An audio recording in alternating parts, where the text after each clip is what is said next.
ने काफ़ी बारिश हुई है। नेपाल आपके आने से पहले मैं बता रहा था कि नेपाल के कैचमेंट में बारिश काफ़ी हुई है।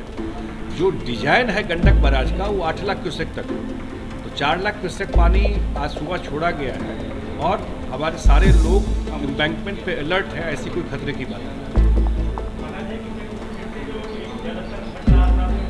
हाँ, ये तो अभी चलेगा, ये तो सितंबर लास्ट तक फ्लड की स्थिति रहेगी, क्योंकि बिहार की बारिश का जो रेन वाटर है एक, और दूसरा बिहार से ज़्यादा बड़ा हम लोग का इशू रहता है कि नेपाल के कैचन में ये समस्या रहती है। इस बार भी आप लोग देखें कि गंगा में कम से कम एक सप्ताह मुख्यमंत्री तो खुद सब जगह हो के आए, खगड़िया गए, भागलपुर गए, इस साइड में पूरा गंगा का जो एरिया है खुद देख के आए। तो फरक्का को अगर केंद्र सरकार की है, ये इंटरनेशनल ट्रीटी के तहत बना हुआ है, बांग्लादेश में इन्वॉल्व है, तो जो नमस्कार, रिपब्लिकन न्यूज़ देख रहे हैं आप। मैं हूं तनुज मासूम। जेडीयू कार्यालय में रोज लगने वाले जनता दरबार में आज मौजूद थे जल संसाधन मंत्री संजय झा। उसके साथ जेडीयू के प्रदेश अध्यक्ष भी मौजूद रहे उमेश कुशवाहा, और उनके साथ मंत्री सुमित सिंह की भी मौजूदगी रही। संजय झा जो जल संसाधन मंत्री है, उन्होंने बिहार में बढ़ते जलस्तर को लेकर कहा है कि नेपाल में जिस तरह से पेड़ कटता है और काफ़ी बारिश होती है और वहाँ के बैराज से जो पानी छोड़ा जाता है, तो उसकी वजह से बिहार पर संकट आती है। लेकिन फिलहाल जो है बिहार इस संकट से दूर है, जलस्तर बढ़ रहा है और ये सितंबर अंत तक बढ़ता ही रहेगा। देखिए क्या कुछ कह रहे हैं मंत्री संजय झा और उमेश कुशवाहा। काफ़ी बारिश हुई है नेपाल, आपके आने से पहले मैं बता रहा था कि नेपाल के कैचमेंट में बारिश काफ़ी हुई है। जो डिजाइन है गंडक बराज का वो 8 लाख क्यूसेक तक है, तो 4 लाख क्यूसेक पानी आज सुबह छोड़ा गया है और हमारे सारे लोग एम्बैंकमेंट पे अलर्ट है, ऐसी कोई खतरे की बात नहीं। हाँ, ये तो अभी चलेगा, ये तो सितंबर लास्ट तक फ्लड की स्थिति रहेगी, क्योंकि बिहार की बारिश का जो रेन वाटर है एक, और दूसरा बिहार से ज़्यादा बड़ा हम लोग का इशू रहता है कि नेपाल के कैचमेंट में जो बारिश होती है। और मैं अभी बताया लोगों को कि नेपाल में जितना रोड बन रहा है, जितना पेड़ काटा जा रहा है, उस वजह से पानी बड़ा का जो फ्लो है बड़ा स्टीप है, बड़ा फास्ट पानी का फ्लो होता है और वो सिल्ट के साथ यहाँ पर आता है। ये तो एक मेजर समस्या है बिहार के लिए, जो नेपाल से पानी यहाँ इंटर करता है, तो वो आ रहा है, उसकी एक समस्या है, लेकिन अभी कोई इमीडिएटली खतरे की बात नहीं।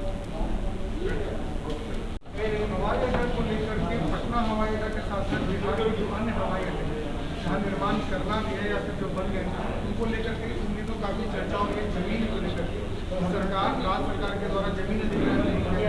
एक खबर ये भी है कि केंद्रीय मंत्री ने मुख्यमंत्री नीतीश कुमार को पत्र भी लिखा है। क्या है पूरा मामला और जमीन नहीं, आपको तो नहीं लगता है कि मुख्यमंत्री जी का भी आया है कि कोई पत्र ऐसा अभी मिला नहीं है। लेकिन मैं पटना एयरपोर्ट के बारे में बता दूं, पटना एयरपोर्ट पर मुख्यमंत्री जी जब से ये सरकार बनी, ये एयरपोर्ट का विस्तार हो उस दिन से किए हुए हैं। अब उसका बेहटा वाला जब था, जब एयरपोर्ट अथॉरिटी ने, सिविल एविएशन मिनिस्ट्री ने जो भी लैंड कहा गया, वो सारा लैंड सिविल बिहार सरकार एक्वायर करके और ऑलरेडी दे चुकी है।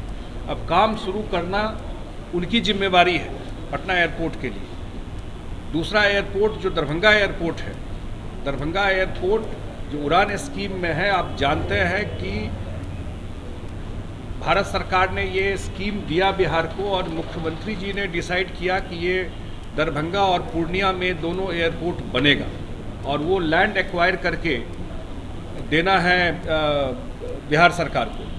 पहला जो दिया गया लैंड एक्वायर करने के लिए दरभंगा में, कैबिनेट से पास करके वो पैसा दरभंगा एडमिनिस्ट्रेशन के पास जमा है, लेकिन वो एक्वायर इसलिए नहीं हो रहा था कि फिर, क्योंकि डिफेंस से वो डिफेंस का एयरपोर्ट है, फिर मुख्यमंत्री के स्तर पर मीटिंग हुई दरभंगा एयरपोर्ट के लेकर और फिर दोबारा रिवाइज भेजा गया कि आपको 71 या 76 एकड़ ज़मीन हमको चाहिए। पहले 31 एकड़ था, 31 एकड़ से हो गया 76 एकड़ ज़मीन, तो उसके लिए भी प्रपोजल अब कैबिनेट में आ रहा है। और हम लोग ये भी चाहते हैं कि जो पूर्णिया एयरपोर्ट भी जो उड़ान स्कीम में है, वो भी, उस पर भी इमीडिएटली काम शुरू हो, तो जहाँ तक बिहार सरकार के साइड से है, चाहे पटना एयरपोर्ट हो, चाहे दरभंगा एयरपोर्ट हो, चाहे पूर्णिया एयरपोर्ट हो, बिहार सरकार बिल्कुल चाहती है कि इमीडिएटली उस पर एक्वायर करके जो ज़मीन दिया गया है, जो उन्होंने ही मांगा था ज़मीन, जो उन्होंने मांगा था ज़मीन, फिर मैं रिपीट कर देता हूँ, पटना एयरपोर्ट के लिए जो सिविल एविएशन मिनिस्ट्री ने जो ज़मीन मांगा था, वो ज़मीन एक्वायर करके बिहार सरकार दे चुकी। रीजन में ये समस्या रहती है। इस बार भी आप लोग देखें कि गंगा में कम से कम एक सप्ताह मुख्यमंत्री तो खुद सब जगह हो के आए, खगड़िया गए, भागलपुर गए, इस साइड में पूरा गंगा का जो एरिया है खुद देख के आए।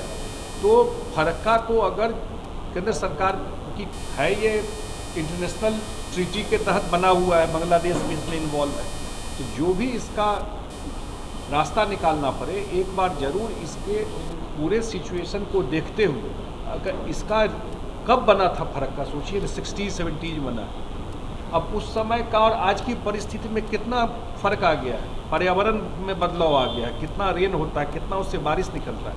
तो आज के परिस्थिति का आकलन करते हुए फरक्का को दोबारा से एक बार मैं तोड़ने की बात तो नहीं कह सकता हूँ, मैं पहले से भी बोल रहा हूँ, टूट जाए तो बड़ा अच्छा बात है कि पानी स्मूथली निकल जाएगा, लेकिन वो मैं नहीं कर सकता हूँ। लेकिन उसको रीडिजाइन तो करना ही चाहिए, जो पानी का फ्लो है वो निकल सके। लेकिन ओवरऑल जो बाढ़ की स्थिति है, ये एक परिस्थिति ये है, और दूसरा जो मैं हमेशा बोलता रहा हूँ कि जो नेपाल से के कैचमेंट में जो बारिश होती है और उसके कैचमेंट में बारिश ही नहीं होती है, नेपाल में जो मेरी जानकारी है कि बहुत जगह पेड़ कट गया है, बड़ा बड़ा रोड बन रहा है। अब रोड बन रहा है, पेड़ कट गया है, पहले पानी होल्ड होता था, पेड़ रहता था, उसका आने का फोर्स कम रहता था। अब बिल्कुल इतना फोर्स में पानी आता है और उस जितना सिल्ट लेके आता है। तो ये समस्याएं बिहार के फ्लड को लेकर के है। लेकिन बिहार सरकार चाहे कम्युनिटी किचन हो, चाहे उनके अकाउंट में पैसा देना हो, जो आपदा में जो डे 1 से सरकार का एक स्टैंड रहा है वो और पर्सनली मुख्यमंत्री के स्तर पर जितना डिटेल मॉनिटरिंग होता है वो सारा काम चल रहा है। हाँ बिल्कुल, उसका आकलन करके शायद कुछ भेजा गया है और फिर उसको भेजा जाएगा जो। रिपब्लिकन न्यूज़ से जुड़ने के लिए सब्सक्राइब बटन दबाकर चैनल को सब्सक्राइब करें। नोटिफिकेशन प्राप्त करने के लिए यहाँ बेल को दबाएं। वीडियो अच्छा लगे तो लाइक करें और दोस्तों के साथ शेयर करना ना भूलें।